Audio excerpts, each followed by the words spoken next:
Welcome back to Proxy, everybody, and today we're going to be talking about the secret of using Aeldari Warlocks. So Eldar Warlocks are a unit that took a big hit this edition. They got a lot weaker in terms of combat and in psychic ability. And a lot of people just strictly don't run them. You might see one in a Windrider unit if somebody's taking a big unit of Windriders, but that's about it. You typically don't see them in Guardian units, and you certainly don't see them running in Conclaves. And although I do think Conclaves have some play when on foot, they are just too expensive in most cases to warrant. And when you start comparing them to other units in the index, they start to feel a little bit weak. For the points you pay, that is. However, I do think there's a way to use Warlocks. I just don't think it's in the traditional way that you might think of them, joining units or in Conclaves. And that, my friends, is what we're going to explore in today's video. So what we're going to do in today's video is we're essentially going to look at the stats, weapons, and special rules of the Warlock units, kind of get a feel for what they are. We're going to look at their strengths and weaknesses, both the Warlock SkyRunners and the just normal Warlocks on foot. We're going to be looking at their combos and synergies and the best way to use character Warlock SkyRunners and Warlocks, which I believe might hold the secret to their success. Alright, so starting off with the basic stat line of the Warlock SkyRunner, that's the one on the jet bike. You have a standard jet bike movement of 14 inches. It is a bit more durable at toughness 4 with 3 wounds because of the jet bike, and also has a 3+ armor save as well as its 4+ invulnerable. As far as its range attacks, it does come with a heavy flamer via Destructor, which is a psychic torrent weapon. It's essentially a heavy flamer, but without the ignores cover part. It doesn't ignore cover by itself, although it does have an ability to ignore cover. Well, this particular version of the Warlock anyway. It does also come with a shuriken pistol, although it does have the assault keyword. It's not really used for much because, of course, on the jet bike version, you have the twin shuriken catapult. So really, this isn't used much except for firing close combat every once in a while. As far as its other ranged options, like I said, it does have the twin shuriken catapult, which gives it a little bit of extra firepower, and it does also come with the option of taking a singing spear, which is a strength 9, AP 0, damage 3, thrown weapon with assault. As far as its melee options go, it does come with either the singing spear or the witchblade. Both of them have a pretty paltry amount of attacks at 2. And here's, I think, where the big nerf happened in 10th edition. Basically, only one of them gets anti-infantry 2+, that's the Witchblade. The Singing Spear just hits its strength 3 in close combat, which is pretty pathetic. It does have damage 3, but with 0 AP, you'll be lucky to get anything through. The Witchblade, same story there, damage 2 though, but it does have anti-infantry. So you'll be forcing a little bit more armor saves, even though you're not really, necessarily getting those through armor. As far as the abilities of the Warlock SkyRunner go, he can give himself or the unit he joins ignores cover or stealth. Now, the important part of this is that it affects the unit, right? And he is technically part of his own unit, so, it's not limited to units he joins. In other words, he can use the ability on himself to ignore cover or give himself stealth if you run him solo. Now, I think that's a very important point, because there may be scenarios against certain opponents and things where you might want to run this guy by himself. However, they're both really useful for Windriders as well. Stealth makes them harder to hit against indirect fire and other single-shot weapons. Even against multiple-shot weapons or higher toughness usually makes them pretty durable against your, standard bolters. So stealth really is a great ability to have, but ignores cover is really good too, because basically everything's getting cover and thus becoming more durable. So your Windriders are a damage-dealing unit. With ignores cover, they can do more damage.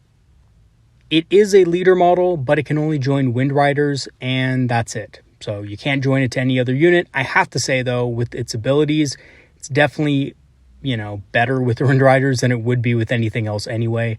So maybe that's, for this particular model, a blessing in disguise.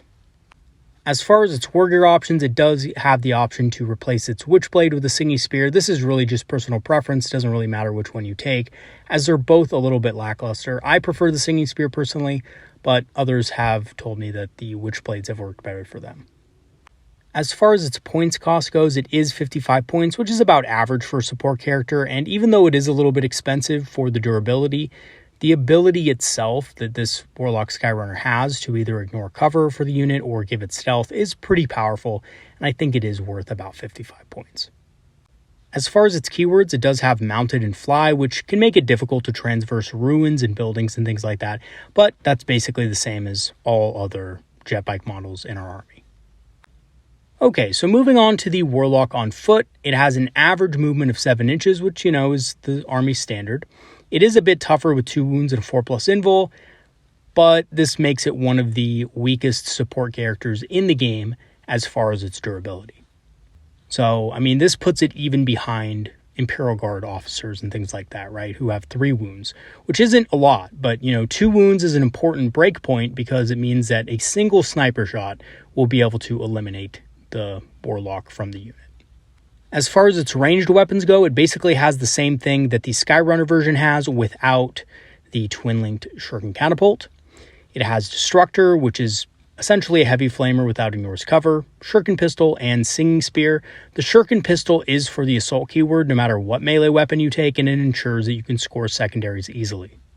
As far as its melee options, once again, it can take the Singing Spear and Witchblade, just like the mounted version, and which one you pick is really up to you. I prefer the Singing Spear for the, ability to have it as a range attack, but some people may prefer the Witchblade for the, more reliable wounds in close combat. As far as its abilities go, they're not as good as the Warlock SkyRunner. And the reason for this isn't because Guardians are terrible as a unit, but just because it doesn't really do much for Guardians if you really think about it. So let's take a look at this. It can either give itself or the unit it joins an auto 6-inch advance, or causes enemies to be at -2 when charging them. So first of all, both of these abilities are strong, but we already have access to this no matter what, right? We have access to a similar thing with both of these. So for Quicken, we have a stratagem that allows us to get an auto 6-inch advance, and we have Fate Dice, which can allow us to get a big advance roll as well.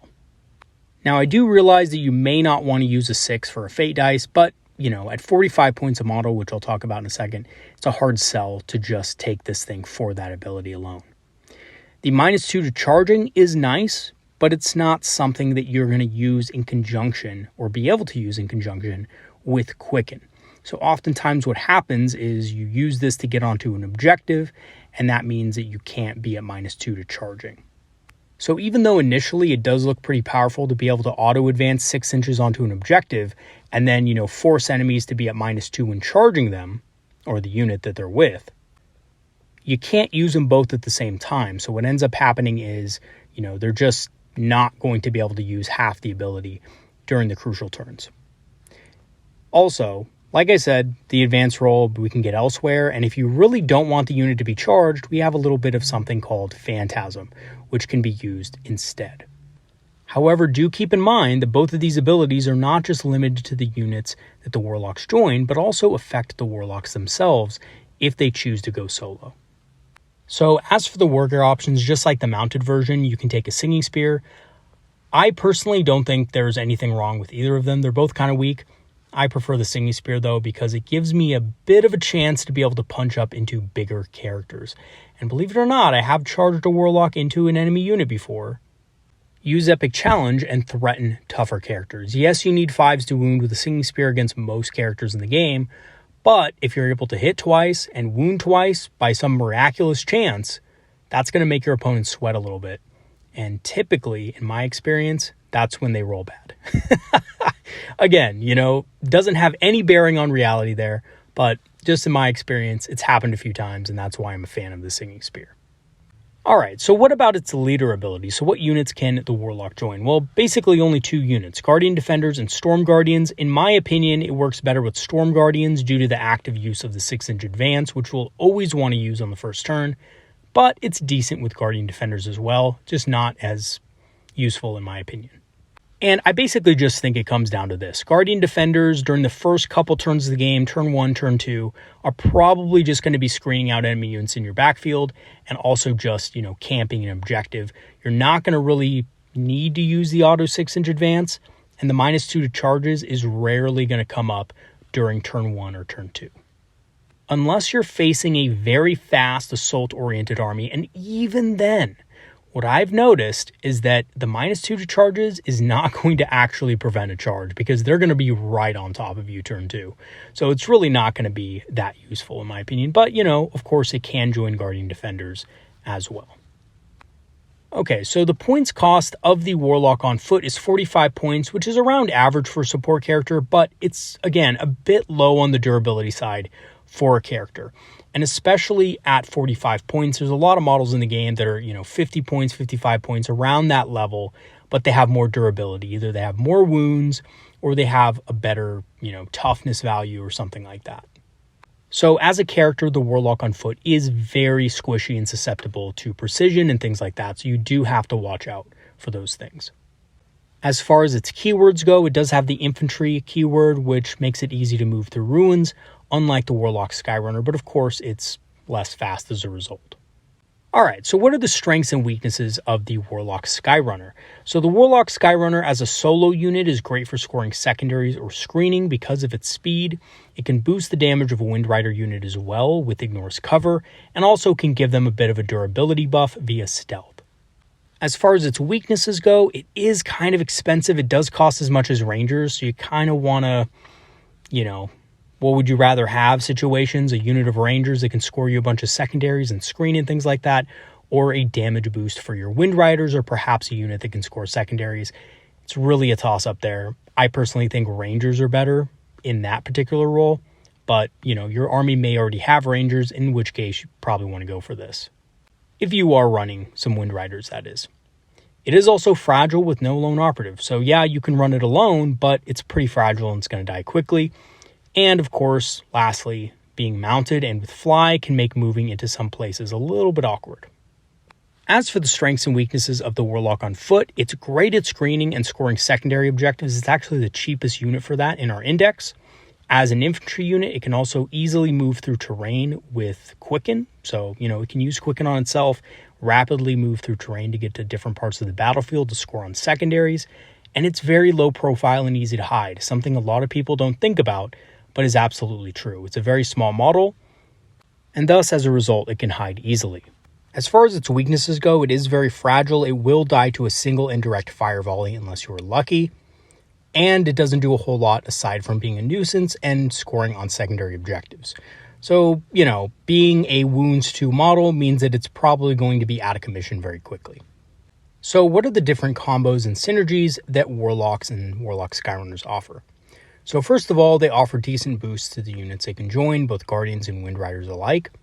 Guardians can move pretty quickly without having to use a Fate Dice or Command Point, and alternatively, you can make it more difficult to be charged, and this works extremely well when combined with the Night Spinner.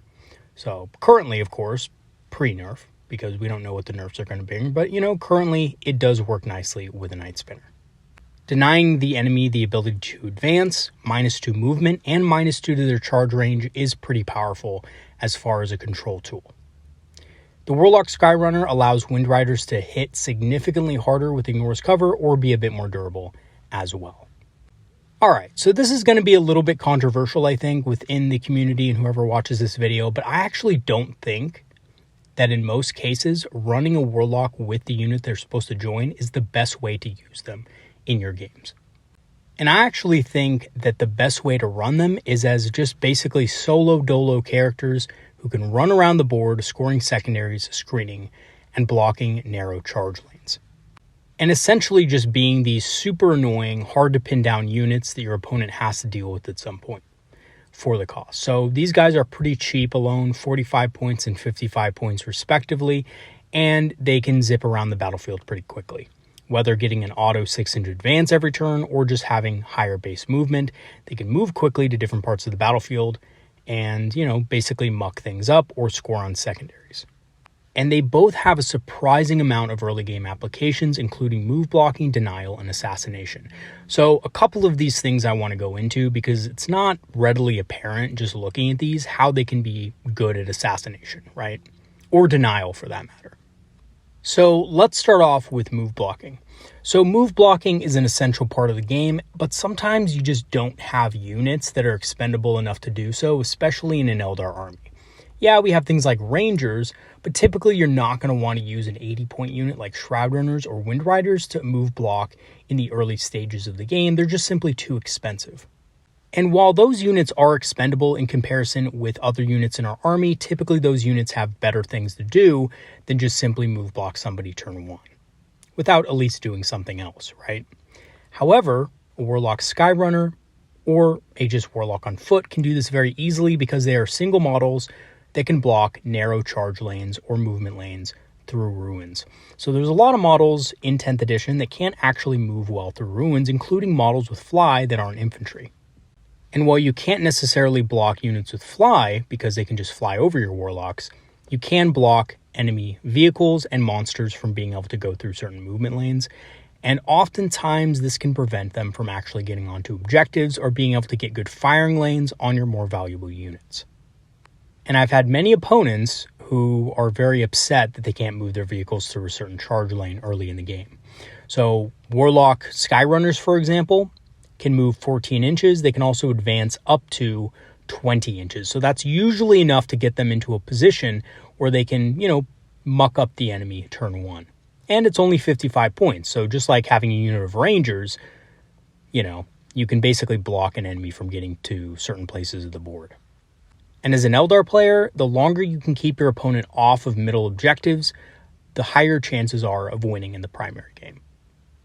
They're also great at area denial. So when I talk about denial, I'm not talking about a Wraithlord where an opponent doesn't want to cross a certain area because your Wraithlord will attack them or something like that, because Warlocks are no threat really in close combat to most units in the game. But when I talk about denial, I'm just simply talking about deployment denial. A lot of opponents are not going to be able to deep strike or, use their scout moves and stuff like that in your Warlocks. So Warlocks make a good cheap plug to plug any holes in your line, which you'll probably have because, again, you have a very elite army. The Eldar aren't the elite of the elite, but they are pretty elite and they are pretty low model compared to a lot of other factions out there. So being able to plug up a hole in your backline so that your Rangers can deploy forward and block enemy units from getting to certain places of the board is a win-win scenario for you. And lastly, assassination. So what do I mean by assassination? Now, obviously, these guys are not good at assassinating certain targets, right? Especially the harder targets with 3+ or 2+ armor saves. You're rarely going to get through their toughness and wound count to be able to actually do some damage. So that's definitely not what I'm talking about. What I'm talking about, however, is assassination against lighter targets, especially things like Imperial Guard, infantry commanders, and, maybe some Chaos Cultist kind of stuff. The reason this is because they have really high damaging weapons, but they just have no AP value. So against targets with low armor saves, 5+, 6+ armor saves, they're going to do some work. And they're going to draw your enemy's attention. So I've had a couple of scenarios against a guard opponent who had to force Overwatch because he was afraid his officer was going to get one-shotted by a Warlock. And again, are the chances super high of that? I don't know, probably not, but guard commanders, the, junior commanders or whatever they are, the command squad commanders, only have a 5+ armor save. So even something like a Singing Spear with a reroll to hit and a reroll to wound can threaten killing them if you use the Epic Challenge stratagem, which means that you gain precision attacks. So 2 precision attacks, hitting on 3+, wounding on 4+, with a reroll, is sometimes enough to scare somebody into, doing an Overwatch against them or, basically simply having to risk their officer or character dying in the unit. And yes, of course, the Warlock is dead, right? Right after you charge in, the Warlock is completely dead, but sometimes you can, get a reaction out of an opponent, make them waste their resources on something like that, and, basically only have a Warlock to show for it at the end of the day, which isn't a big deal. Now, let me go back to denial for a second because there is something that I forgot to mention, and that is that Warlocks can also Overwatch. Now, their Overwatch isn't great. Typically, you wouldn't, actually do this in most cases, but there have been cases that I've played against, Tau players or other players like that who have very cheap scouting elements in their army, like Crude Hounds or, other Eldar players with Rangers. And single Warlocks are actually kind of the perfect counter to these units because they're not high impact, but they do a lot of damage to infantry. So you have Destructor, which is a torrent weapon. It's a flamer weapon. You also have your Singing Spear if you do have one, right? So you can fire both the torrent weapon and the Singing Spear in the same turn. This does just enough damage to kill a unit of 4 Crude Hounds, basically on average. And it also does a considerable amount of damage to Eldar units. So, units of Rangers and stuff like that are going to lose, 2 or 3 models to the Warlock. And then if the Warlock chooses to charge in, that's going to be even more damage. The Warlock may not be able to kill the Ranger unit, but you can tie them up, prevent them from scoring secondaries and stuff like that, and prevent them from move blocking other elements of your army. And the same goes for the Crude Hounds as well, right? Tau players love running Crude Hounds to run interference, kill your Ranger units and stuff like that. So if you run up a Warlock, flamer them and then charge in, you could probably kill them. Crude Hounds are not very strong. They have toughness 3, and I think they have a 6-up armor save, so basically nothing against Destructor. And I've had situations before where a single Warlock runs up to a unit of Crude Hounds and kills them with Destructor alone. Or in some cases, actually just kills them with Overwatch. So that's the other thing, right? Is that Warlocks, if you get first turn with them and get them in a good position early on, things like Crude Hounds and Rangers really aren't going to be able to interfere with you too much because you can always use Destructor and deal a significant amount of damage to them. So, to summarize really quick, Warlocks and Warlock SkyRunners can threaten lightly armed support characters like IG officers with the Epic Challenge Stratagem, sometimes forcing them to waste Overwatch. They can threaten cheap infiltrators as well, like Rangers. Won't kill them, but probably prevent them from move blocking and scoring on secondaries. And lastly, they can Overwatch stuff as well and actually threaten light MSU units like Crude Hounds, for about the same amount of points as Crude Hounds are, so you can make an efficient, or at least a more efficient trade against them. Alright, so in conclusion, while Warlocks of both variants do pass out some decent buffs to the units they join, in my opinion, they perform a myriad of much more important roles by themselves. Not to mention that they can make use of their own psychic powers as well, making them even more annoying to deal with for what they are worth. And they're cheap, they're 45 points and 55 points a model. I think the Warlock on Foot is probably a little bit too expensive at 45, but still pretty cheap for what you can do with it. And in a lot of my lists, I've actually plugged in, when I can, a single Warlock on Foot, and it's performed quite admirably. And if I already have Rangers in the unit and I find myself with 55 points left over, I oftentimes like to just plug in a SkyRunner in there just to perform secondary duties. Because in my opinion, if you have 2 or 3 secondary scoring units, you have your Swooping Hawks and Warp Spiders and stuff, your opponent is going to target that first because they know that those units are the typical secondary scorers for Eldar, so they like to prioritize those, right? But if you have a single Warlock SkyRunner, that doesn't necessarily tell your opponent that you're going to score secondaries with that model. So it can kind of throw your opponent off a little bit, and it gives you, a little bit of an insurance policy against your opponent's indirect fire and stuff like that. So that if your Swooping Hawks or Warp Spiders or Shadow Specters do go down within the first couple of turns of the game, your opponent is smart with how, he or she deals with those, then you have that little SkyRunner who can, still score you secondaries and you're not completely out of the game. So I do think that character Warlocks have some play and have a lot of hidden utility that you may not initially think about when looking at their datasheet. Now, if any of you guys have run these and have some experience with them, let me know in the comments and, let me know how they did for you. I'm really curious to see how they've been working out for you. All right, everybody, that's going to be it for today's video. Thanks for watching, and thank you to all my patrons and supporters who have supported the channel over the last year. Your help has greatly improved the channel and helped to grow significantly. If you do want to become a Patreon member, I have free trials activated, which will grant you permanent access to our Discord community, which is a community of Eldar players and enthusiasts who love talking about strategy, tactics, and of course, hobbying. I will leave the link for that in the description below. And of course, needless to say, the free trial means free. You don't have to pay a thing. Of course, you can cancel before the trial is over, and you'll be a member of our Discord fully, and you won't have to pay anything if you don't want to. So if you are interested in joining the growing community that we have on Discord, definitely take a look at it. I'm also an Amazon affiliate and have a channel store page, so if you want to grab some Eldar-inspired apparel on my channel store page, to rep your local game store, or some discounted Eldar miniatures on Amazon, I will leave those links in the description as well. All right, everybody, that's going to be it for today's video. Thanks for watching, and I'll see you guys next time. Have a good one, everybody. Peace out.